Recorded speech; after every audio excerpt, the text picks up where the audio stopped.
Now, it's not like I'd ever try to discourage singing my praise in such a public manner, but I do have to legally caution you of the risks involved.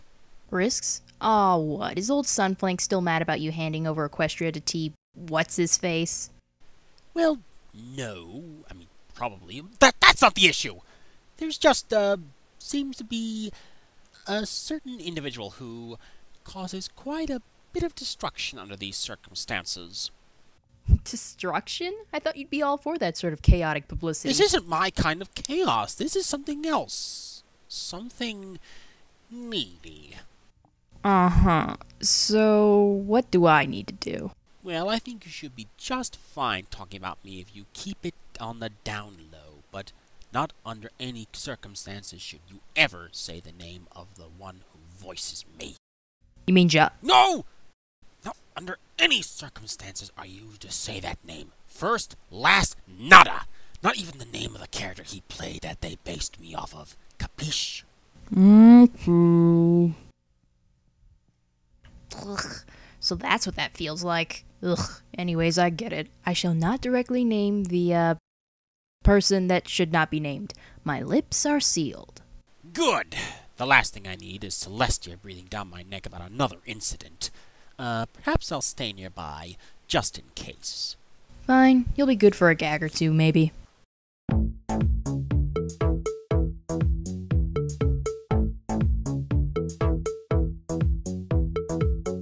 Hello, my loyal subjects. Heather Blossom here, and welcome to another Character Spotlight. This week we'll be covering one of the fandom's most popular villains, now redeemed, Discord. Discord, I'm howling at the moon and sleeping in the middle of a summer afternoon.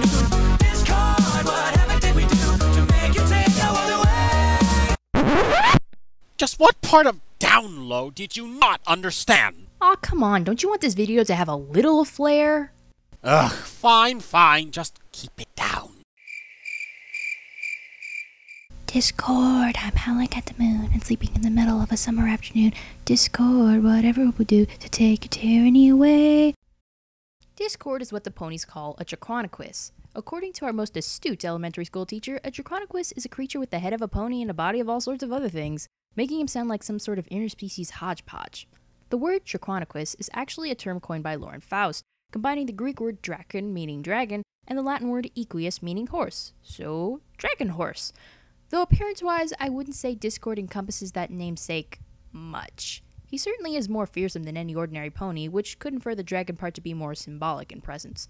So kudos to Faust for making an original species that garnered quite a bit of popularity, though I wouldn't be surprised if she were heavily inspired by chimeras from Greek mythology, who were also creatures composed of several different animal appendages, though the chimera is known more often to be fire-breathing. Hey now! I could breathe fire if I wanted to. In fact, I breathe fire from my left nostril to cook the most mouth-watering s'mores you've ever tasted. TMI, dude. TMI. So Discord's character was based highly off the character, whose name is the letter between P and R from Star Trek The Next Generation. This character is said to be an omnipotent being from a higher race. His motivations were never transparent, and some episodes he was colored an antagonist, while others he would seemingly take it upon himself to teach the crew valuable lessons. Lessons he could take some amusement from, anyway. At this point, we can already see the similarities in their characters. They're both beings with immeasurable power who take fun and mischief at the expense of lesser beings, though I'm uncertain who took it to the worst extremes. They also have little details in common, like snapping their fingers when using their powers and whatnot, but by far the most interesting thing they have in common is that they were both portrayed by the same actor. Whose name we can't speak, so I'll just put it on the screen, even though who the heck reads anymore? Anyways, Discord first appeared in My Little Pony in the beginning of Season 2 as the main antagonist, and since his reformation in Season 3 has become a recurring cast member. His backstory is fairly simple. 1,000 years ago, he was once ruler of all of Equestria and reigned disharmony throughout the land, tormenting ponies of all kinds until the royal sisters stood up to him and used the elements of harmony to turn him into stone. 1,000 back-aching, nose-itching years. Ugh! Of course, 1,000 years later, he broke free and started causing chaos again. Our sixth protagonist didn't stand for that, and by the end of the two-parter, he was encased in stone again. And we wouldn't see him for another season, but from that performance alone, Discord's popularity skyrocketed, and how could it not? This was probably the most entertaining season premiere to date. Why? Because Discord was fun. Before we even see him in all his glory, we see examples of his work. Cotton candy clouds, chocolate milk rain, giant apples, spontaneous popcorn. There was talk of a cola storm over Cloudsdale. Awful lot of food in the beginning. Come on, we both know the first thing you would do after being trapped in stone is summon a snack. Given. What's interesting is the way Discord tackles dismantling the main six by turning their core elements against them. Even stranger is that he put quite a bit of effort in constructing scenarios where the main six would willingly turn against their beliefs, when in Fluttershy's case he showed he could just tap them on the head and it would have the same effect. So he obviously takes great joy in playing the games rather than getting something done more efficiently, and that's something that stays pretty prominent in his personality. I have to wonder if that's something habitual. Discord might be someone who can't deal with problems hands-on, and I surmise that by the fact that whenever some pony does or did tackle him head-on, he would either just stand there or try to distract and derail whoever was confronting him rather than deal with the situation seriously. This is the behavior that got him trapped in stone twice, and continued to be the way he dealt with confrontation, like in the Season 4 opener when he was accused of the thorny vines that were overtaking Ponyville, and when he was revealed to be feigning illness to meddle with Twilight and Cadence's affairs in Three's a Crowd. He showed some improvement in the Season 4 finale when he was sent to capture the magic-draining villain T-Rex. In that confrontation, he wasted little time chaining the criminal, though with some of his usual shenanigans, but he was persuaded back to the dark side through T-Rex's manipulation. Of course, with every villain team-up, there was a double cross, and Discord wound up with the short end of the stick. Chaos power drained and a mountain load of regret. His confrontation issues are still, well, an issue. In Season 5, in the episode Make New Friends But Keep Discord, he encountered a strong jealousy when Fluttershy started devoting more of her time to a new friend, and instead of facing this head-on, he turned to passive aggressiveness and underhanded tactics. He also tried to hurl the competition into another dimension. You ponies are never going to let me live that down, are you? The puppet dimension isn't that bad. Oh yeah? Well, the food could be better. I rest my case. The point is, Discord, as disharmonic as he claims to be, actually doesn't take conflict or change too well. Oh sure, he loves causing it on his own terms, but when it comes to an outside force, the results will trigger any number of extreme emotional states. Take Keep Calm and Flutter On. The whole goal of the episode was to have Discord change allegiances and his ways almost completely. He wasn't a fan of that, and became figuratively, and literally, two-faced. He tried still abusing his power and situation to return things a bit more to his status quo, but in the end he had to succumb to change, realizing he couldn't have his friendship cake and eat it too. It's clear enough that this was an emotional milestone for him. Even if he had a major relapse, this was the beginning of something good. Though this all begs the question, why did Discord have such confrontation issues to begin with? Well, that's hard to know for sure, and I'm not overly fond of going into headcanon territory on this one, but I can say, unless the writers just decide to say, nope, it was just poof and he was there, Discord came from somewhere and has been through things since. I also know that confrontation issues usually stem from ingrained fears and anxieties, particularly ones like that of failure or harm. So the key to Discord's problem would have to reside in his past. Perhaps he wasn't always as powerful as he is now. Maybe he had to rely on tricks and manipulation before because direct confrontations were more costly. Or it could be his upbringing, or maybe he was just born a natural plotter rather than a doer. But at best, these theories remain inconclusive. Inconclusive? How about Plan Ludicrous? I can confront any situation if I felt like it. I just don't want to. Why don't you want to? Wasn't I in the comics? Ah, snap, you're right. But we're coming back to this. Throughout the My Little Pony Friendship is Magic and Friends Forever comics, Discord has been littered around quite a bit, whether his name is dropped in dialogue, his image springing up where we least expected, or he makes very brief cameo appearances. But when he was finally beginning to be featured directly, the results were sickeningly sweet. It wasn't until Friends Forever issue number 2 where he played a lead role alongside the Cutie Mark Crusaders, where this issue started the trend. It starts out with Discord trying to make his own fun while helping the CMC. But as per the usual, the fillies get under his skin and he nearly loses himself and half of Ponyville in a miscellaneous frenzy, until the Crusaders reveal just how much they appreciate him and how much they relate to each other.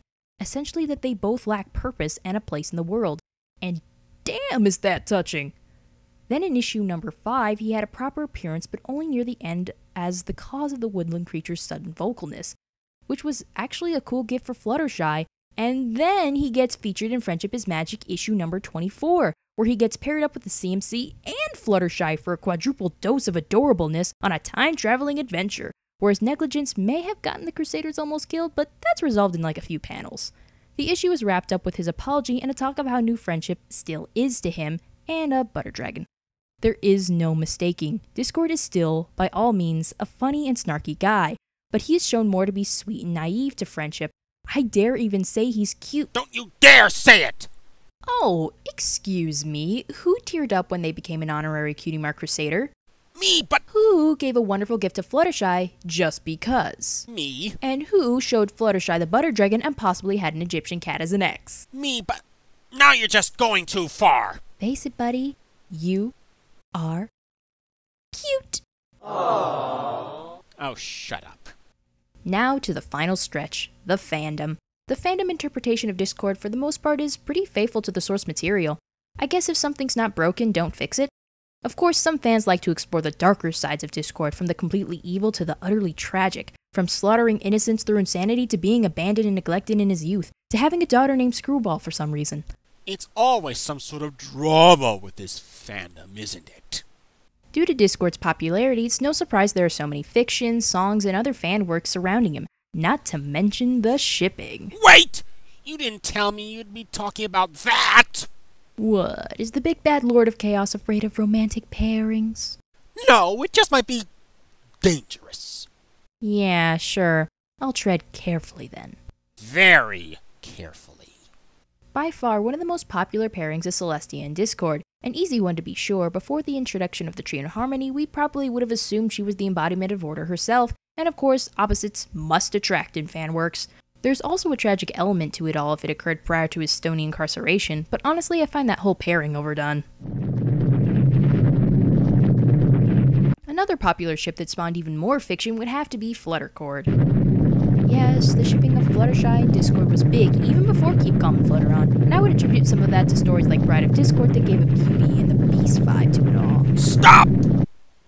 If you're going to talk about this, then don't bring up such controversial pairs. The walls have ears. What do you want me to talk about? Twycord? No! Pinkycord? No! Lunacord? Absolutely not! Fine. Then to the good one. The best ship ever that never fails since ever. Disco Jack. Or as some call it, Applecord. Yes, I'm talking about Applejack and Discord as a couple.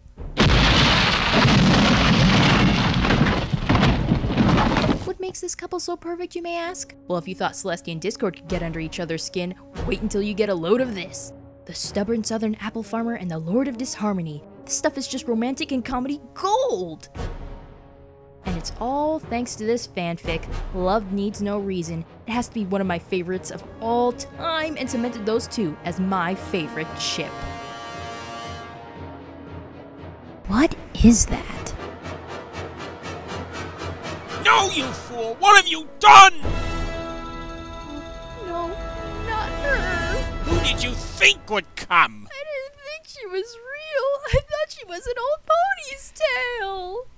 Oh, I'm very real, my dear, and you shall pay for disgracing the Discord name with your crack pairings. In the name of Delancey Senpai, you will be smited.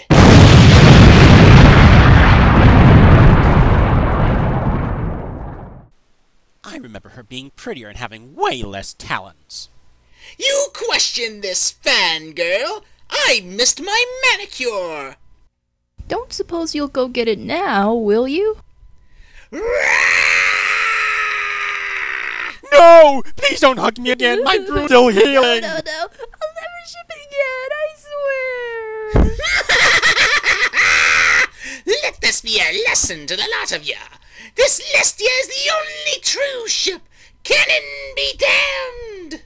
I'm Heather Blossom and I want to go home.